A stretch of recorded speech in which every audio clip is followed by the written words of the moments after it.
umumve namwe ngo Maisha TV, Maisha gana ubuzima ngo na Mpundu TV.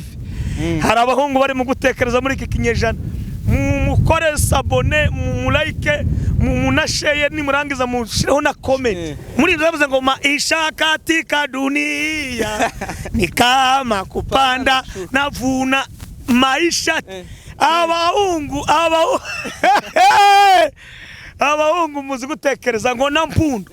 Okay, impundu ziravuze ko bari afite ibibazo, impundu zirajere bakira Imana neza cyane. Hello bakunzi ba Maisha TV and Mpundu na Carmel Church, umeze gute muri aho? Natwe turashima Imana, aba namwe wewe wabyuse umeze neza, shima Imana, nawe wabyuse umeze nabi, ihangana baza kumera neza. Rero urimo kudukurikirana uri kuri televiziyo, laptop, mu modoka, aho buri hose tugwaye kaze kuri no munsi wa none. Nkuko mutubona aho turi ku kibuga c'indege ci Burundi iwacu heza kabisa. Rero turi kumwe n'umushitsi, ariko abantu benshi muramuzi, yatugarukiye muri kino gihugu c'u Burundi. Twaje kumwakira ku kibuga c'indege, tugiye kumuheza umwanya yivuge uko ari ameze mu kirere neza hose, avuge n'ikimugenza hano mu gihugu. Murakoze cyane, tugwaye kaze pastor. Murakoze cyane, meze neza. Hari Imana ikomeje kuturinda, nda kibazo gihari. Twashitse tuvuye i Kampala, ni nawo dutuye, ariko tuzangwe n'ubutumwa bwiza.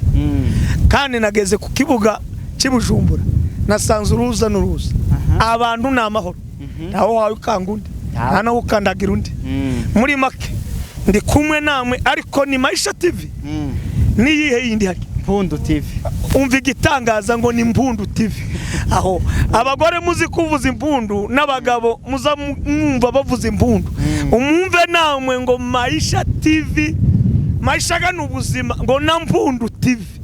Hari abahungu bari mu gutekereza muri iki kinyejana, mukore sabone, like, munashare, nimurangiza mushireho na comment. Turi hano mu giterane twatumijwe, ndi kumwe na pasiteri. Pasiteri muraho? Turashima Imana kubw'uyu munsi twakiriye umukozi w'Imana Matayo.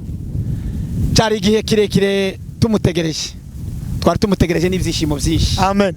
Uyu munsi rero turashima Imana yabanye nawe mu kirere kuva bahaguruka i Bugande, Imana ikamuyobora akabageze hano amahoro.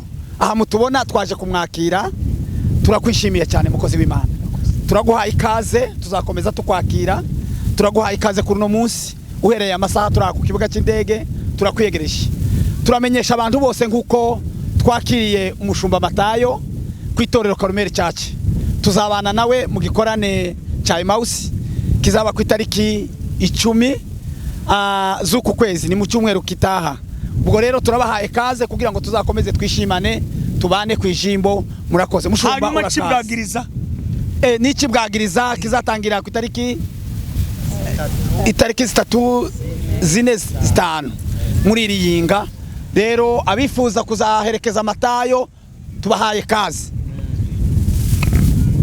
Ndabaza gatoya pasiteri akabazo, se pasiteri kuki mukunda gutumira cyane Ndamayize?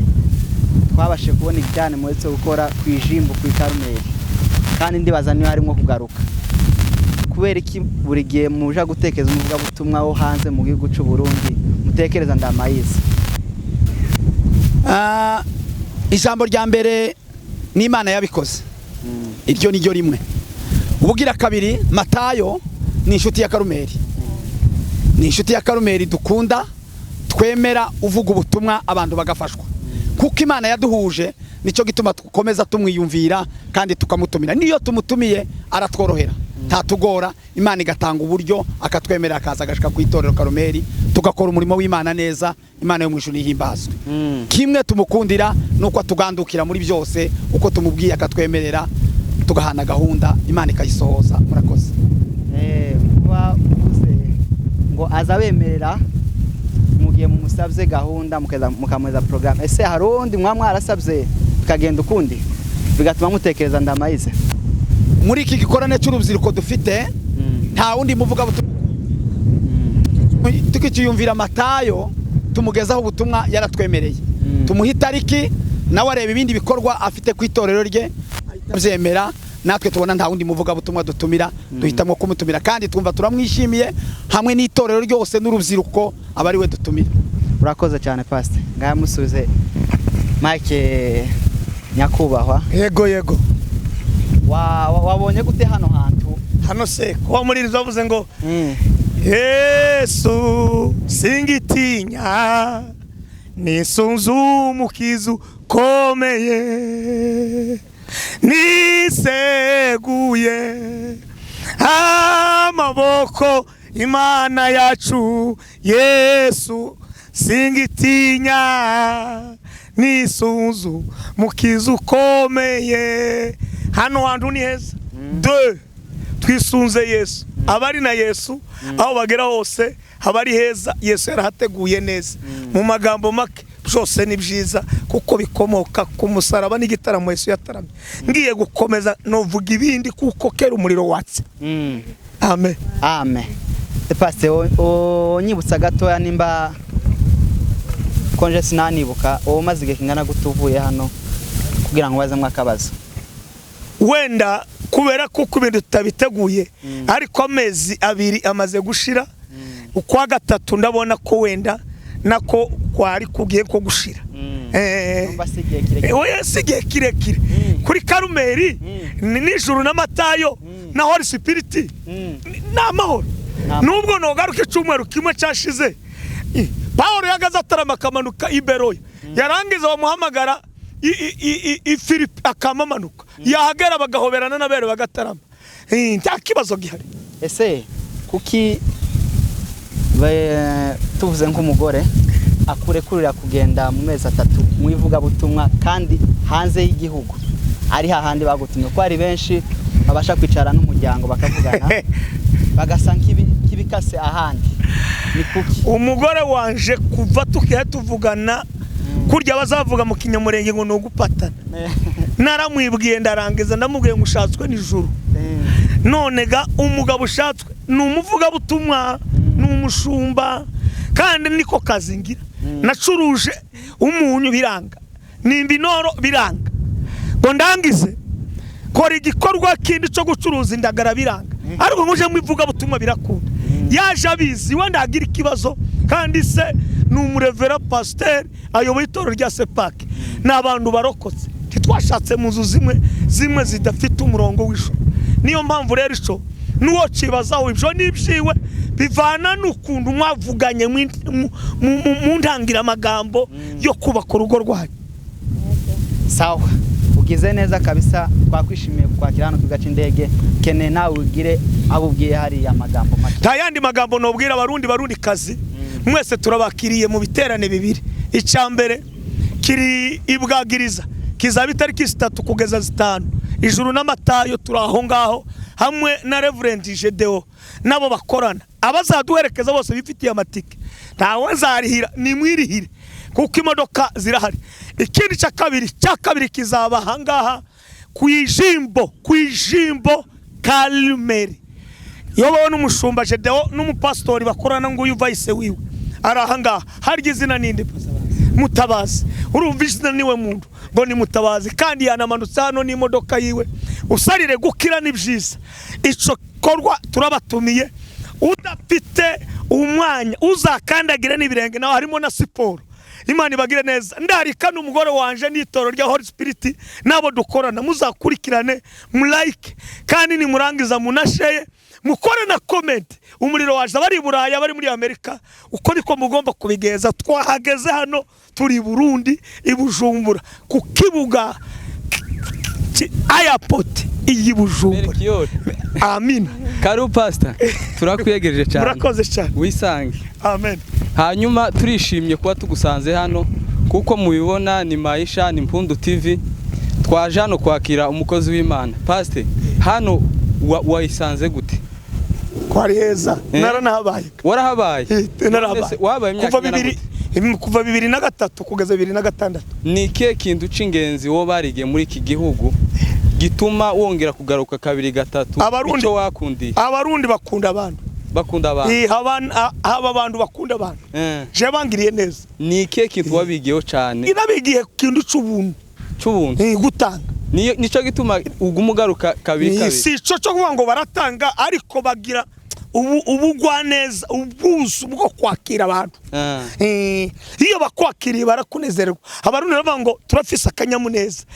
Iryo jambo akanyamuneza kaza kamfasha cyane. Urakoze cyane pastor. Hanyuma twabonye amafishe cyane, twabonye afishe zibiri, twabonye ya Emmaus Choir, tubona indi afishe yindi famille tuye muri Amerika. Cyane niki cyo mu bwagiriza uzotangiraho. Niki wobwira abantu b'i Burundi abanyabwagiriza mu nkambi y'ibwagiriza bitega iki? Bitega ibintu bibiri. Ijambo ry'Imana. Icya kabiri kubasengera. Icya gatatu dukorere hamwe kugira ngo dusengere abantu baguke bakire indwara nibarangiza abayishurirwa ibintu byo gukora ibyiza. Urakoze cyane. Hanyuma next week ni kuri Karumeli. Next week ni Karumeli ariko muri kicumweru ni bwagiriza. Ahantu hitwa mu Ruyigi. Naho umuriro wake. Igitangaza kizaza. Hanyuma kuri Karumeli naho korale ya Emmaus turi bamwe nyine muri bo. Dore nguyu yitwa Joyeuse. Ni n'umukobwa mwiza. Ahubwo nikindi abashaka abageni dore nguyu. None se niko mbwira naje gasi ndashaka. Urinzike yitwa Joyeuse ndwawumva kandi ni umukobwa dore nukunda seka. Hari n'umuntu uje kuvugana n'umuntu umukobwa utazuse kutagira ibyishimo ukabuhuye nakaga ariko iyo uhuye nuseka yibaseka neza aseka neza abe nuwanje niciyo ndushe navuye mu ivuga butumwa kamuvugisha aza yamaseka umurwa wose ukaba demo igitangaza. None niki wobwira bamwe mu ba Emmaus bitega iki? Bitega ijambo ry'Imana. Tuzabwiriza abasore kugira ngo bave mu bunebwe boye kurenza ukuguri kukundi. Tubabwirize gukora kandi tubabwira abasore bakoze muri Bibiliya n'ukundu baguye igihugu bateza imiryango yabo imbere. Kuvuga ngo bitegura ijambo kandi tuzababwiriza hejuru yo kumenya Imana no kureka ibibi ariko no gukora. Cyane gukora kuko biraba ngo udakora ndakarya ntakajye wanga abasore bo muri Emmaus bataye bakora uko batangiye amafungo ntibakazabaheza ibyo kuri bama yatangira none uzogeza igiterane ahubwo sinza ababye bari mu kwezi zo kurya ucyo badakora ariko tuzabimenya uwo munsi cyane kabisa. Hanyuma pastor ubushize waruheruka mu giterane nyine hano i Burundi wari waje mu giterane twabonye baciye mu materaniro menshi nyuma yaho usubiyeyo hari abantu barakwandikiye bakira ibitangaza by'Imana cyangwa se ari abantu barakijijwe kubwivuga n'ubu barampamagara na poste agafoto ndi mu ndege arambwira ngo giye ndababwira ngo from Bujumbura bitege ngiye Bujumbura. Urakoze cyane kabisa. Baranandikiye benshi barampamagaye barambwira ngo babonye Imana. Hari n'undi wambwiye ngo yararwaye igihe twaje yarakize yakira Imana yarakize indwara yarafite. Oya n'ubundi kabisa abantu bitega ibitangaza tunabakaze abanyabwagiriza muzamwitabe n'umukozi w'Imana mwiza kandi abazaniye ibintu byiza. Ariko nikindi dushimire Revera uri muri Amerika yakoze igikorwa gikomeye. Hari abantu babashisha bataza bibuka ibyo Imana yakoze ariko yamavango arakora igitarano cyo gushima cy'amashimwe kiri muri Zaburi y'146. Oya turamushimiye kabisa n'umugabo yamari indege aller tour kandi indege umuntu utaraja mu ndege usenge niyo yambi titururira twebwe indege ni ikihe kintu kunezeza ugeze mu ndege? haba umutekano kandi iza yihutisha isafari. Icya kabiri baza bavuga neza abantu bo mu ndege kandi icya gatatu bagira customer care nziza bakanazimana ibintu bifite umurongo bakanakwakeye nibo bambe. Oya kabisa pastor aho bagira n'isuku turamushimiye cyane bagira n'isuku mu ndege turajayo mu ndege. Ese umunsi bwa mbere uyuriramo ni ikihe kintu cya mbere cyagutunguye mu ndege? Natunguwe n'ukundu yahagurutse n'ukundu yakubise amapine hasi kazavuga ati bigenze gute ikintu cyakubise amapine hasi kugira ngo urashwanyagure. None twagize ubwoba ngo wamize mu ndege? Kubera ko umuntu ari umugabo ukihakanyabugabo ukamiririza mu mutima ariko nyine ibintu byakomeye. Urakoze cyane. Hanyuma pastor amasara igiye turagiye ariko tugwaye kaze hano mu gihugu cyacu cy'u Burundi wisanzure aha ni mu rugo iwawe. Rero ibindi abantu bazakomeza bikurikirane ni kuri ni Maisha na Mpundu TV. Maisha na Mpundu TV. Izo zombi. Impundu. Impundu. Na maisha. Muri ndavuze ngo maisha katika dunia ni kama kupanda na vuna maisha. Abahungu muzi gutekereza ngo na Mpundu. Okay, impundu ziravuze kuba rafite ibibazo, impundu zirajere. Bakira Imana. Neza cyane. Murakoze cyane. Hanyuma ibindi ni after. Murakoze. Murakoze cyane.